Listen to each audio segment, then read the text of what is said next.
Let's take a look through the starting grid for our second of 12 heats. It's DD2 and DD2 Masters, race 2 of the meeting, heat number 1. Devin Sigardi from Estonia put it on pole position by 5/1000ths earlier on today. Alongside him will be Denmark's Frederik Zebis Christensen. Row 2, it's Nikita Genzer from Germany, and from France, Jules Cousin, with Noah Hipp and Nico Guillaume completing the top 3 rows. Pritsai took pole position in DD2 Masters qualifying earlier on today. He'll be joined by Luca Neuenhausen from the Netherlands. Running at the top 10, it's Paul Forquemin and Dominic Hoyters. Mats Johan Overhoff will be joined by countryman Michael Becker on row 6. Marek Mag and Louis Koch round out the top 7 rows. Karl Klebor, Christophe Capitain, Kilian Guérin, Maximilian Adolphe, and Sung Hung Moon from the Republic of Korea rounds out the 19-strong grid. Sung Hung Moon looked to have a little bit of a drama starting the vehicle in the dummy grid. We're going on to the official formation lap ahead of 10 minutes plus 1 lap of racing. Now, 4 drivers were given 5-place grid drops for impeding in qualifying. Forquemin being one of them. Along with that, also the 404 of Kilian Guérin, who starts 17th. Plus also Christophe Capitain and Karl Klebor, who start 16th and 15th, respectively, also were found to be impeding and have subsequently been given a post-qualifying 5-place grid drop as a direct result.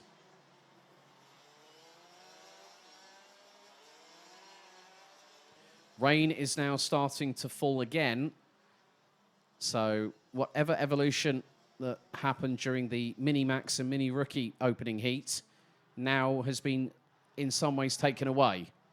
So there is that constant pendulum swing with the local microclimate,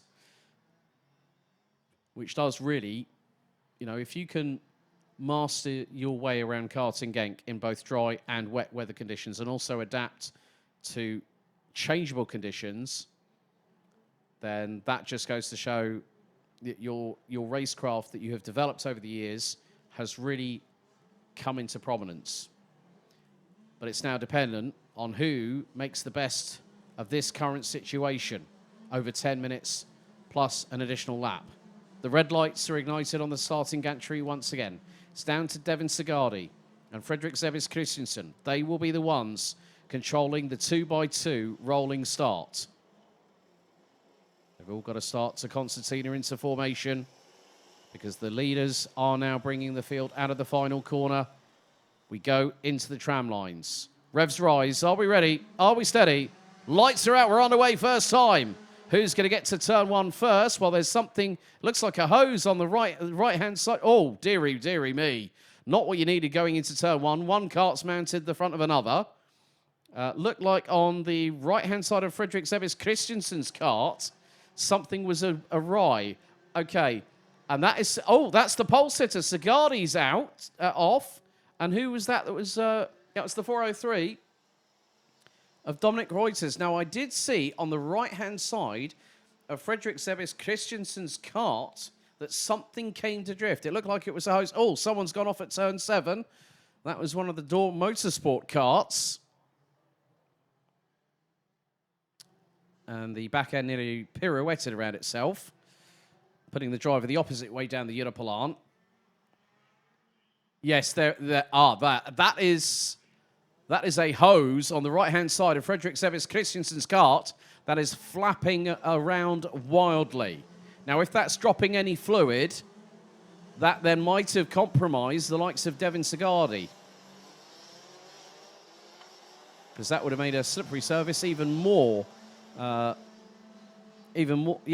like literally, I can see it flapping around significantly there on the right-hand side of Frederik Zebis Christensen's kart. So if that becomes a danger, then the mechanical black flag may be brandished. And it's side by side between Frederik Zebis Christensen and also Pritsai. The weather again has changed. More rain coming down. Yellow flags, and it's hailing. The hail's come down again for the second time today. And also the 424 has just been off. Maximilian Adolphe, who started from the back end of the grid, was up 11 places. So the hail has quickly subsided, has turned back into rain. So and the wind has picked up significantly as well. The banners on the start-finish straight are flapping around in the breeze. But who is in the lead? It's Paul Forquemin in the 402 from Dams Racing. Started all the way down in 9th position after the post-qualifying penalty, and he leads. Second, it's Noah Hip, and it's a top 3 lockout for the French.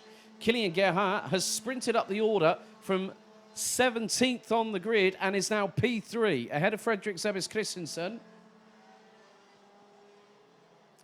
And drivers having to use the curbing a little bit now, mainly because of the fact it's helping to move the karts through the corners. Just coming up to 3 minutes of this 10-minute plus an additional lap heat. The first of 3.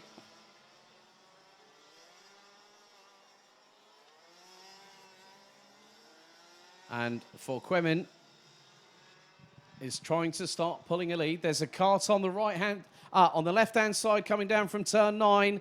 There is a kart to the left-hand side, and someone looks like their race is going to end very, very early. I'm wondering if it might be. It's an Estonian race outfit, I think I've just spotted. I think it might be, but I'll wait until the timing confirms that. Forquemin still leads, now by over a second after 3 laps. Gerhardt in 3rd. Christensen. So that could be, well, it may not be, if that's Devin Sigardi, that is a big, big shock. He'll have 2 more races to get himself as high up the ranking after heats as possible. But someone's going very, very brave indeed. Well, it's a battle between the Door Motorsport karts, one of which being Nikita Genza, the other one being Louis Koch, his teammate just behind. And then they've got the 599 of Christophe Capita hot on their heels. So it looks like it might be Devin Sigardi that it is an Estonian race suit. So I've got a feeling it is going to be Devin Sigardi's race after a very, very difficult opening lap. And that has really put his weekend on the back foot after what was a very, very convincing and very, very welcome qualifying performance for the Estonian. Jules Cousin could nearly make it a top 4 lockout for the French because he's just got past Pritsai and now has to find another 2.2 seconds in the next 5 minutes plus an additional lap. And you can see by the spray, you can see just how significant it is.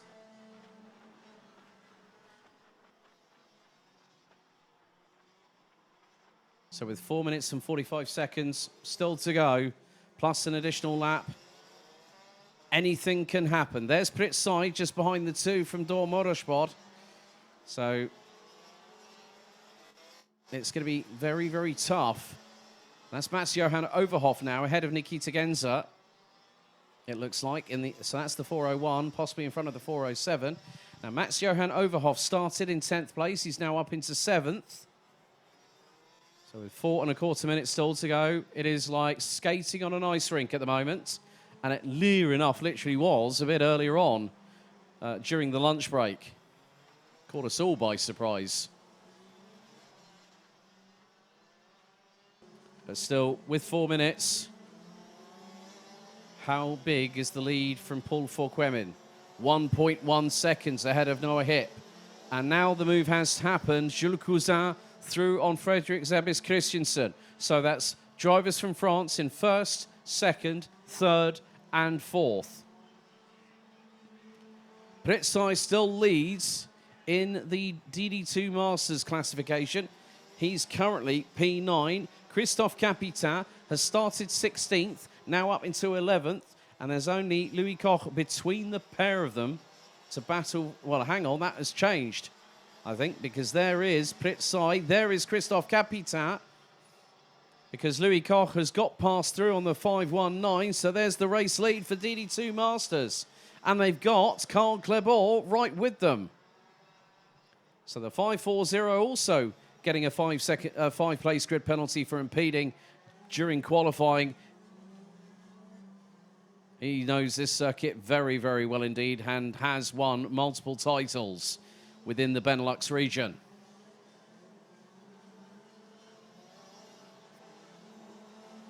Noah Hip in the meantime is getting on with business. So is Jules Cousin. New fastest lap of the race, 1 minute 10.524 by the 451 with Dams Racing. And Pritzai finds himself in 10th. He's going to find himself in 11th and loses the DD2 Masters class lead. If Christophe Capitan can hold on to it through turn 2, Pritzai switches to the outside through at turn 3. And then has to slot in behind the Frenchman. Carl Clebor is about 3 to 4 kart lengths behind the 519 and gets very late on the brakes as Carl Clebor. He nearly ends up going into the back bumper of the Estonian, but manages to, in his own right, keep out of harm's way, not cause any contact, and then manages to put the brakes on, rotate the kart, and then put the throttle down and get the traction out of the corner. And now he's gunning for second. Through into turn 10. Will Carl Clebor go for the move? Yes, he does. And he's through. So, Christophe Capitan now first in the Masters class. And there's a change for the lead. The race lead has changed ever so briefly. Paul Fourquemin opened the door for Noah Hip to get through.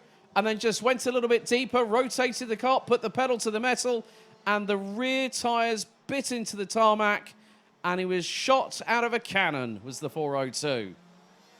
1 minute and 10 seconds still to go. You've got to keep your eyes on the 404, not too far behind. Kylian Gerhardt is within 1.4 seconds of second place. New fastest lap of the race still in the hands of Jules Cousin, 1 minute 10.924. An ideal race lap, according to the best sectors, which have been the first two set by Jules Cousin. And then the middle sector, the best of anybody, has been Kylian Gerhardt. The optimal lap time would be a 1 minute 10.685. We're now going to head on to our penultimate lap. So lap 8 out of 9. And Paul Fourquemin still holds on in the 402. Nearly 9/10 of a second ahead of Noah Hip. And Noah Hip gets so deep on the brakes and looks to line it nice and neatly up the inside. But then once that happens, Fourquemin is taking the optimal racing line in these conditions. Timer now hits 0. Penultimate lap is now, and then we've got one more to go.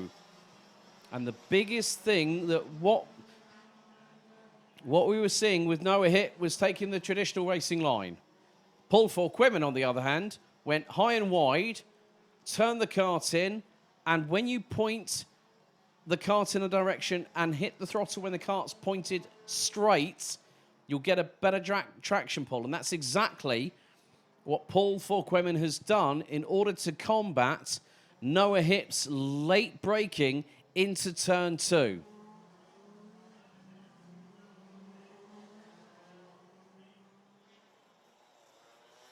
So, last lap board out this time. Paul Fourquemin from France in the 402. We'll see it first. Noah Hip in second. Who's third? Kylian Gerhardt, who's now got Jules Cousin right with him.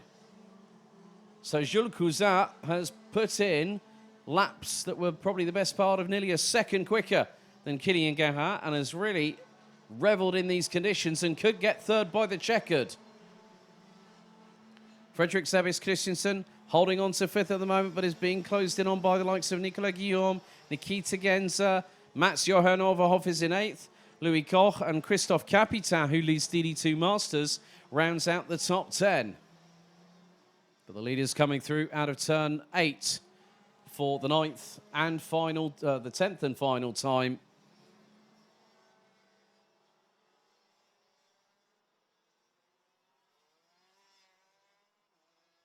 So Fourquemin started on the inside of row number 5.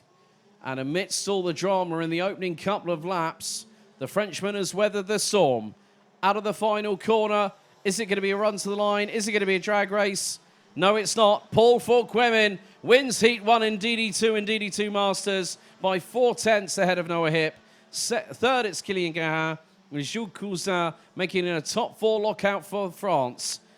And even with, I think that was a flailing hose on the right-hand side of his kart, Fredrik Zebis Christensen still managed to get that kart to the line in 5th place. 6th was Nikita Genza, fractionally ahead of Nicolas Guillaume, with Mats Johanovov actually closing in for 7th at the end of it. Louis Koch and Christophe Capitan, who wins DD2 Masters, round out the top 10. Carl Clebot and Prit Sai complete the top 12 and also complete the top 3 in Masters. Luca Neuenhausen, Marek Mack and Michael Becker complete the top 15. Sung Hung Moon nearly had a kart that was unresponsive in the dummy grid, and he manages to finish in 16th place. Maximilian Adolf in 17th.